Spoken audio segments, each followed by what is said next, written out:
Subscribe करें हमारे YouTube channel साधना gold को और पाएं वीडियोस सबसे पहले। बेल आइकन दबाना ना भूलें। और ये बात बहुत लोगों को बुरी लगेगी, लेकिन ये सत्य है। कभी भी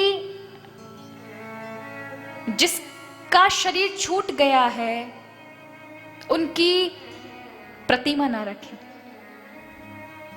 हमेशा ध्यान रखें, जो मर गए हैं, दिवंगत हो गए हैं, जिनका स्वर्गवास हो गया है, उनकी कोई भी तस्वीर ना रखें, फोटो ना लगाएं। संतों का अलग विषय है, संत मुक्त होते हैं, वो ब्रह्म में शाश्वत मिल जाते हैं, इसलिए उनका दर्शन करने से आपका चिंतन पक्का होता है, आपके चित्त में हरि विराजमान हो जाते हैं। उनकी बात अलग है, प्रभु के चित्र की बात अलग है, संत महापुरुषों के चित्र की बात अलग है। लेकिन सामान्य प्राणी यदि जाता है और यदि हम उसका चित्रपट लगा देते हैं तो एक तत्व को आपने रख छोड़ा है, यानी पृथ्वी तत्व होने की वजह से वो चिपक जाएगा, छूट नहीं पाएगा।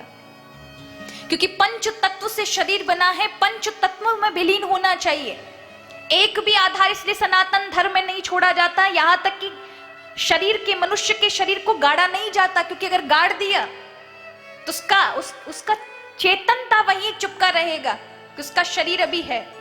इसलिए प्राय हमारे यहाँ तुरंत उसे जला दिया जाता है, जिससे परिवार का भी मन हट जाए कि अब कुछ बचा नहीं, और जो मरणासन व्यक्ति है, जो अभी अभी मरा है, उसका भी चित्त हट जाए कि अब कुछ बचा ही नहीं, आधार ही नहीं रहा। इसलिए छुड़ाओ मन, अन्यत्र योनि में जाओ, 84 लाख योनि, जहां उसने जो जो कर्म की उसके अनुरूप उसे मिलेगा।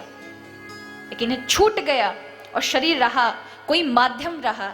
इसलिए प्राय पितृ, अगर किसी पुण्य के प्रताप से पितृ लोग चले जाते हैं तो लोग बड़ी बड़ी फोटो लगा लेते हैं, रात दिन उनको देखेंगे, रोएंगे, तड़पेंगे, कष्ट पाएंगे।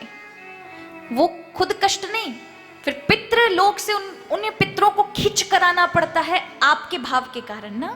और जब वो आएंगे तो क्योंकि शरीर नहीं है इस पृथ्वी पर उनके लिए, और बिना शरीर के वो जीवित नहीं रहेंगे, तो जो जीवन की शक्ति है, ऊर्जा है, कहां से लेंगे? आपके शरीर से लेंगे। फिर आपको कष्ट होता है शारीरिक,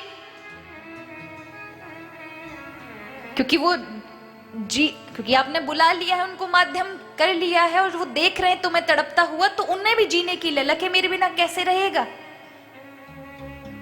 तो फिर आपकी एनर्जी को, परिवार की एनर्जी को लेंगे, लाइफ फोर्स जिसको कहते हैं, उसे खींचेंगे, उससे आप दुखी रहेंगे, आप भी कष्ट में और वो व्यक्ति भी कष्ट, वो प्राणी भी कष्ट में, जो अपने आप को छुड़ा नहीं पाया। आप चल भी देंगे ना, मरने के बाद वो वैसे के वैसा पड़ा रह जाएगा, उसका उद्धार नहीं होने वाला। इसलिए जो श्राद्ध कर्म आदि करके आते हो, ये तो एक जले पर वो जो मलहम छिड़कने वाला काम है कि श्राद्ध जाकर के कर आए, करना चाहिए, लेकिन उन पितरों के निमित्त जिनको आपने मंडरा कर रखा हुआ है या जिनकी मुक्ति नहीं हो पाई, उनके निमित्त ऐसे अनुष्ठान करें जिससे वो मुक्त हो जाएं। और मैं ये कहूंगी, जो पोस्टर आदि लगा रखे हैं उनको जल में विसर्जित करें, ना लगाएं।